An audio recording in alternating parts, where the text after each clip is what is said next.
شانیسا drama کی اگلی episode کا نئی پرومو آ چکا ہے، جس میں آپ دیکھ سکیں گے کہ سرینا کشمالا کی لالچ میں آ کر اپنا کام شروع کر لیتی ہے۔ وہ دعا کو ڈراتی دھمکاتی ہے کہ سرکار جی سے صرف ایک بار ملاقات کا شرف پش تو پھر تنگ نہیں کروں گی دوبارہ، اور اسی فرمائش پر دعا کافی پریشان ہو جاتی ہے۔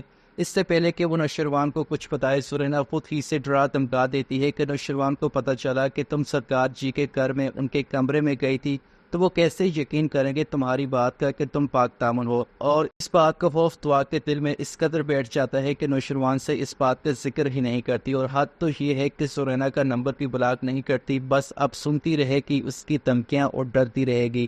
آنے والی ایپیسوڈ کی مکمل کہانی میں آپ سبھی دیکھ سکیں گے کہ نوشروان کام کے سلسلے میں گھر سے باہر جاتا ہے، دعا کو فون کرتا ہے اور اسے کہتا ہے کہ مجھے تو ضروری میٹنگ سے جانا ہے، اس لیے میں لیٹ کر آؤں گا۔ اگر تم چاہو تو ڈرائیور کے ساتھ شاپنگ پر چلی جاؤ، تمہارا موڈ بھی کچھ بہتر ہو جائے گا، اور ہاں، گارڈز بھی ساتھ لے کر جانا۔ دعا اتنے سارے گارڈز اور گاڑی لے کر شاپنگ کے لیے نکلتی ہے۔ اب شاپنگ مال کے باہر اس کی ملاقات اس کی دوست ردا سے ہو جاتی ہے۔ دعا کو دیکھ کر وہ حیران کہ اس نے اتنا سب کچھ کیسے اور کہاں سے حاصل کیا۔ وہ دعا کو 2 نمبر لڑکی سمجھتی ہے، اس پر طنز کرتی ہے۔ جواب میں دعا بھی کہتی ہے کہ تم نے کون سا اپنی دوستی کا مان رکھ لیا، اگر اس دن اپنے گھر میں پناہ دے دیتی تو شاید اتنی یوں رستے کی طول نہ بنتی۔ اس کی باتیں سن کر ردا تنزیہ کہتی ہے، جو لڑکی ماں باپ کی عزت کو ہاتھ میں ملا کر گھر سے بھاگ سکتی ہے اور اتنی جلدی ترقی کر لے، وہ رستے کی دول کیسے ہو سکتی ہے؟ ویسے وہ فراز ہی تھا نا جس کے ساتھ تم بھاگی تھی، یا پھر کوئی اور تھا؟ یہاں پر دعا فراز کا نام بھی نہیں سننا چاہتی، اس لیے ردا سے کہتی ہے، زبان سنبھال کر بات کرو، تم نوشروان غزنوی کی بیوی سے بات کر رہی ہو۔ اور دعا کی اس بات پر ردا کہہ لگاتی ہے، بیوی کس کی بیوی؟ کن ہواؤں میں ہو تم جیسی گھر سے بھاگی ہوئی لڑکی کو کوئی بلا اپنی عزت کیوں بنائے گا؟ دعا واپس گاڑی میں آ کر بیٹھ جاتی ہے، ڈرائیور سے کہتی ہے کہ گھر واپس چلو، مجھے نہیں کرنی شاپنگ۔ اب گھر آتی ہے، بیڈ پر بیٹھ کر رو رہی ہوتی ہے ردا کی باتوں پر۔ ایسے میں نوشروان آ جاتا ہے، اسے دیکھ کر فوراً سوال کرتا ہے، کیا بات ہے؟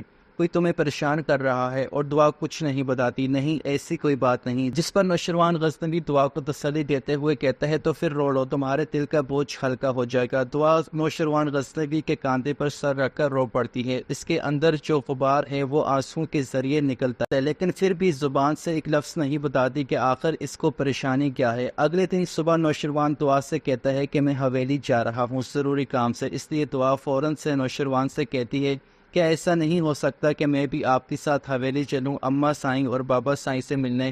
اصل میں اسے تجسس ہوتا ہے کہ کشمالا کیسی ہے، وہ اسے دیکھنا چاہتی، اور اماں سائیں اور بابا سائیں کا رویہ بھی۔ ایسے میں نوشروان پیار سے اس کے گال پر ہاتھ رکھتے ہوئے کہتا ہے، میں تمہیں ضرور لے کر جاؤں گا، بس تھوڑا سا وقت دے دو مجھے۔ وہ فی الحال دعا کو دکھی نہیں کرنا چاہتا اپنے گھر والوں کے رویے سے۔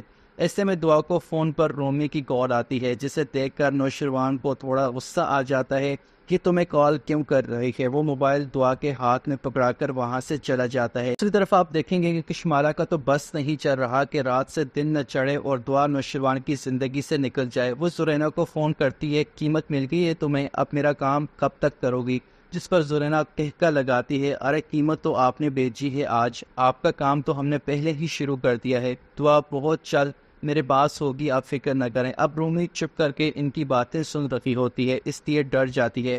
فوراً دعا کو فون کرتی ہے یہ بتانے کے لیے کہ زرینا تمہارے خلاف کوئی پلاننگ کر رہی ہے، جس پر دعا اس بات کو اگنور کرتی ہے۔ وہ جو سوچ رہی ہے کبھی ہو نہیں سکتا، سوچنے دو اسے، میں زرینا کی باتوں کو سیریس نہیں لیتی۔ جس پر رومی اسے وارن کرتی ہے کہ یار تمہاری یہ لاپرواہی ایک دن تمہارے لیے بہت بڑی مشکل بن سکتی ہے۔ اس پر دعا پریشان، کیا مطلب؟ جواب میں رومی بتاتی ہے کہ میں نے زرینا کو فون پر بات کرتے سنا ہے کسی سے، وہ تمہیں یہاں واپس لانے کی بات کر رہی تھی۔ اور یہاں پر دعا پریشان ہو جاتی ہے کہ زرینا بات کس سے کر رہی تھی۔ وہیں دوسری طرف فراز کو جب پتہ چلتا ہے کہ فضا امید سے ہے، یہ بات اس کو برداشت نہیں ہو رہی۔ وہ تو ڈاکٹر کے منہ پر ہی کہہ دیتا ہے کہ ہمیں یہ بچہ نہیں چاہیے۔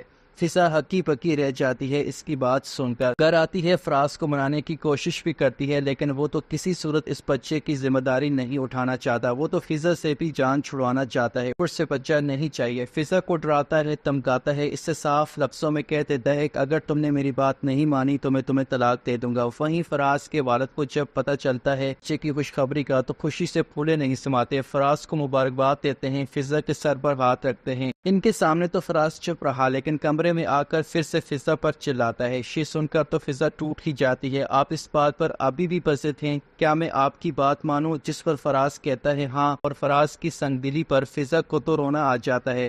فراز، یہ ہمارا پہلا بچہ ہے، ہماری پہلی اولاد۔ لوگ تو اپنی پہلی اولاد کا سن کر خوشی سے پاگل ہو جاتے ہیں، اور آپ؟ جس پر فراز غصے سے کہتا ہے نہیں چاہیے مجھے یہ خوشی۔